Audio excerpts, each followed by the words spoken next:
intense heat, strict regulations, and coordinated group movements that require immense patience as well as discipline. On the ground, we have Brother Hussein Rahim and talking to us about the experience thus far, what is happening on the ground, give us insight how fellow South African Hujjaj are coping and what are the support structures are in place as the journey intensifies. Brother Hussein, Assalamu alaikum. Welcome back, sir. Wa alaikum salam wa rahmatullahi wa barakatuh. So for our listeners out there, if you are on social media, you can tune in live on our platforms. We got Brother Hussein Rahim reporting live from Mina, alhamdulillah. Brother Hussein, for the listeners out there and the viewers, talk to us about where you are. How's the journey been to Mina, alhamdulillah? What's the atmosphere like? And talk us through the day that has just passed or the day that you're going through at the moment. So currently I'm in Mina. We arrived early this morning after Fajr. It was an easy commute, alhamdulillah. What I've noticed is that logistically the kingdom has everything to a T. The buses arrive on time, you board the buses, and now as we know with the Nusuk card, they will scan you, they will count the numbers, so they make sure everybody's accounted for onto the bus. And then when we get to the tents, it wasn't even difficult. Now they've given us these bands, which I can show you guys. They give us this certain bands here. And these bands, basically, it allows you to enter the camps, especially the South African camps, so that we won't have people from different camps or, like they mentioned, illegal Hajis joining the group. And alhamdulillah, the atmosphere here currently, it's something different. We're all cooped up in the tents because they're not allowing us to go outside due to the heat. And I'll show you guys what the tents currently look like. This is the male tent, which is kind of full, and alhamdulillah, it's cool at the moment. Alhamdulillah. So how is the heat today? Is it much more bearable than the previous days, brother? Well, the heat, it's for me currently right now, the heat is a bit intense. And we so used to being indoors and to be finally outside in the elements. Even though we do have our tents, we have very nice air-conditioned tents, we're still getting exposed to the heat. As soon as you step out of the tent, you feel the heat, you feel the hot air. But alhamdulillah, even if you walk around, you can see they have fridges like this here, which is filled with juices. Then they have cooler boxes which are filled with water as well as juice. So you can help yourself throughout the day for anything that you need, alhamdulillah. Alhamdulillah. Looks like it's great provisions over there, especially with the cooling of the tents as well as the fridges with the juices and the water that you've mentioned, so everyone stays hydrated. But with that said, would you say there are also any specific protocols or even restrictions from the Saudi authorities this year, particularly in terms of the walking routes, the curfews, or the movement bans? Talk to us about what you've been informed about the walking and the nature of the routes that has been that you guys need to follow. Alhamdulillah, I would like to actually show you guys. So they actually have a red light installed as soon as you enter the camps. And if that red light is on, it means us Hujjaj cannot be outside. We're not allowed to go outside. As long as the red light is off, it allows us to go outside. Then we can actually walk around. Or during the days of Hajj, when it comes time for pelting, etc., you're allowed to go outside as long as the light is not on. So the reason they're putting the light on is basically during the peak heat period. So they put the light on so that they want to basically keep us safe, especially those that were doing the walking Hajj. They actually sent out a request to stay. People do not do a walking Hajj due to the fact that the heat this year that we're expecting is very, very high.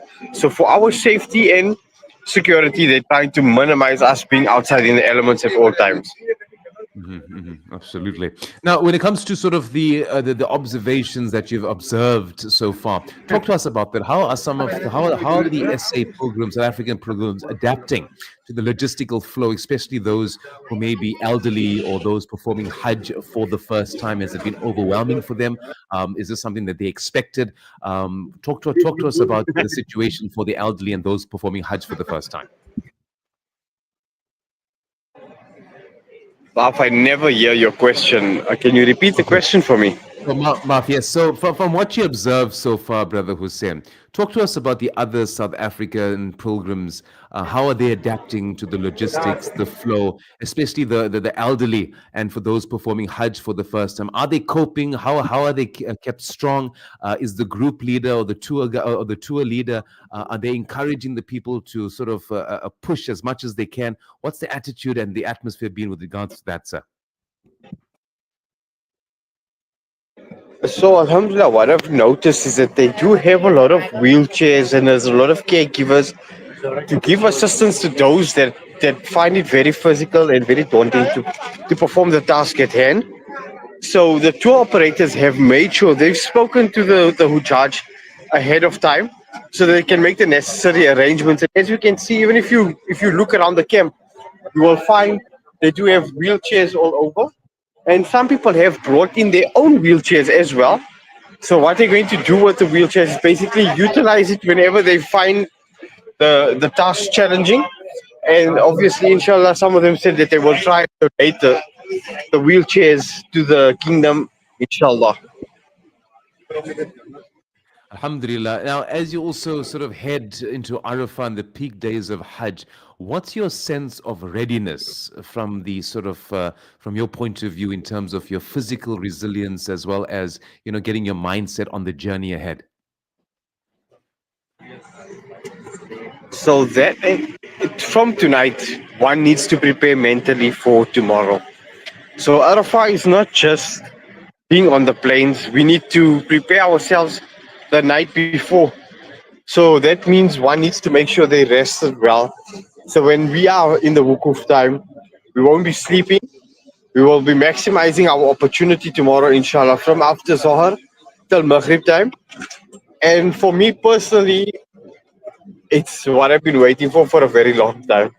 It's going to be very emotional, definitely. I'm definitely going to be pouring my heart out, and there's a lot that I have on my mind that inshallah when tomorrow comes, I'll be able to speak my heart out and have that conversation one on one so that Allah will know that I am here and that I'm requesting from Him everything that my heart desires, inshallah. Ameen. Inshallah, Ameen. Indeed. Brother Hussein, we appreciate you joining us once more, sharing with us your journey. We've come like family now since we also can see you face to face, alhamdulillah. And I'm sure the listeners are very excited by your story, also your journey, and alhamdulillah. And I'm sure a lot of us are definitely talking about, we are engaged in your journey, and alhamdulillah, when you do return home, we'd love to grab you again and to talk about your full experience for Hajj this year and your messages to the listeners as well. What's your parting words for the listeners of Radio Al Ansar this afternoon, brother? Inshallah, my parting words for today is that currently we are in the blessed days of Dhul Hijjah. I would request one and all to maximize this opportunity and make a lot of dua. Continue with your labaiks. Inshallah, next year or the upcoming years, we will see that the people who are reading, it will be their turn to start interviewing and be on the plains of Mina and Arafah, inshallah. Inshallah, Ameen. Brother Hussein, wishing you all the best for your journey ahead. Keep us in your du'as as we will keep you in ours. And we wish you a great and safe trip home. Eid Mubarak for this weekend, inshallah. And make lots of du'a for us as well. Jazakallah khair for your time, brother. We really do appreciate you. Assalamu alaikum, sir. Wa alaikum salam wa rahmatullahi wa barakatuh.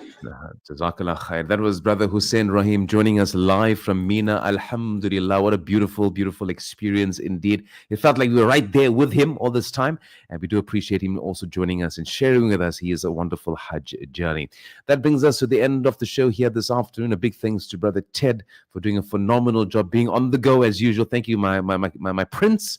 And we'd like to thank our producer, Brother Muhammad Yaz, our guests that have joined us here this afternoon, Sister Safira, Sister Fadwa, as well as Brother Hussein once more. And most importantly, you, our amazing listeners, Jazakallah khair for joining us once more. Up next is Hafiz Wadi with the special Hajj programming taking you up to later on this evening. And from myself, Brother Zahir, and the team, until next time, you look after yourself as well as one another. Assalamu alaikum wa rahmatullahi wa barakatuh.